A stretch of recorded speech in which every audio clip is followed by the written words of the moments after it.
Okay, so sometimes when teachers are observing their children and interacting with them, they might not see a child demonstrate a certain skill, knowledge, or behavior, even with supports, or perhaps the child has um, some disability that might even not allow the child to demonstrate a skill, or maybe the child hasn't demonstrated that skill yet. The child still has some time to grow. And so in that case, the teacher can select the N rating for not scoreable, or NE, which means not yet. But in either case, if the teacher selects N or NE, the learning progression is going to give an N rating. So if you're looking at your report in the bridge form, or you're looking at your learning progression report from the KReady system, if you see an N score in the learning progression, what that tells you is that one or more of the skills, knowledges, and behaviors within that learning progression has been rated an N or NE. That means the child either cannot demonstrate that skill, or it hasn't demonstrated that skill yet and has some room for growth. Either way, when you report into EMIS or EAS, you will need to work with your EMIS coordinator, because N is not a valid score for reporting in the EMIS or EAS. So when you're submitting that assessment data, you'll need to, your EMIS coordinator will need to enter a reason code. And we have a list of reason codes that are included in the EMIS manual for assessments. So like Kim had mentioned earlier, get familiar with finding the EMIS manual. Even if you aren't the EMIS coordinator, it's helpful to know what your EMIS coordinator will be reporting. If you are reporting into EAS, you will want to look in the grants manual that they have for the ECE program, so that you can see what the allowable reason codes are for EAS. Currently, there is no column on the bridge document or in the KReady system that is available to enter reason codes. And we would ask you to not alter these documents to include those reason codes. We would worry that if you made any changes to the bridge document or the KReady system, that could result in inaccurately reported data. So perhaps an internal communication process that assures that you understand why a child was rated an N, so that you can accurately report those reason codes. And if you have any questions about that, our team is always happy to take a look at the reason codes in the EMIS manual or the EAS manual, and give you some guidance around choosing those based on the situation for each child, if there's different cases to talk about. Now, only one reason code can be reported per learning progression. So if there are multiple learning progressions that have an N, so for example, in this example here, you see response to distressed peer. Jamie has an N. Jamie also has an N in the play work with peers. And so if you have the same reason code for both of those, it would have to be entered twice. But if there's different reason codes, that's acceptable as well. But you would have to enter a reason code for any N score. In EMIS, they are also known as score not reported. And I put a link in the Q&A that has a direct link to the student assessment record section of the EMIS manual.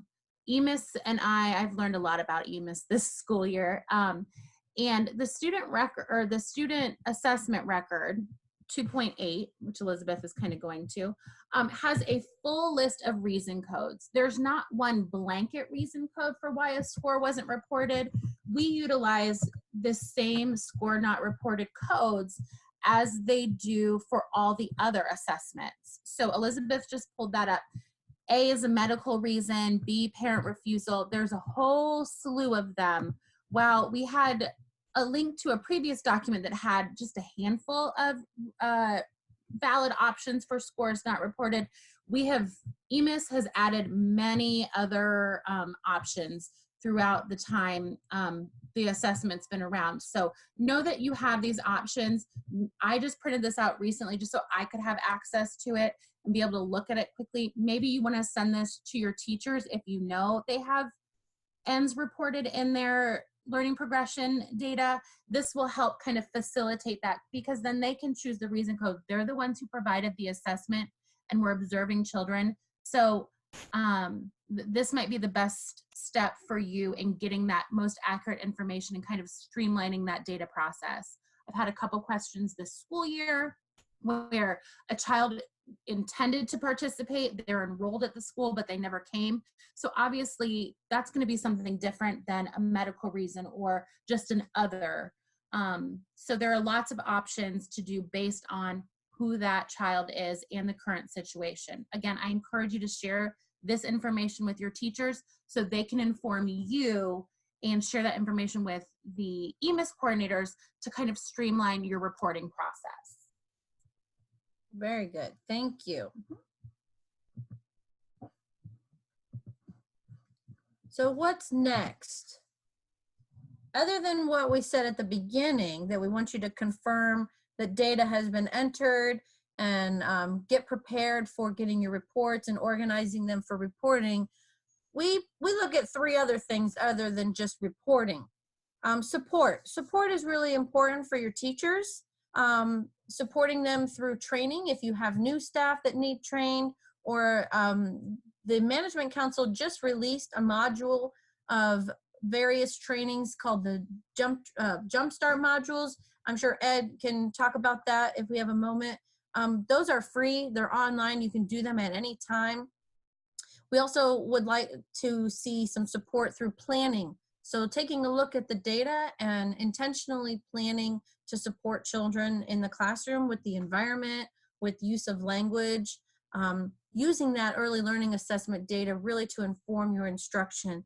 And then another thing that was really important is sharing that data and having conversations with families and kindergarten teachers. So if you have relationships already established with families, this is a wonderful way that you can use language from the tool to talk about how children are demonstrating skills, knowledges, and behaviors, and then communicating with kindergarten teachers that will have your students that are going to be ready for kindergarten next year.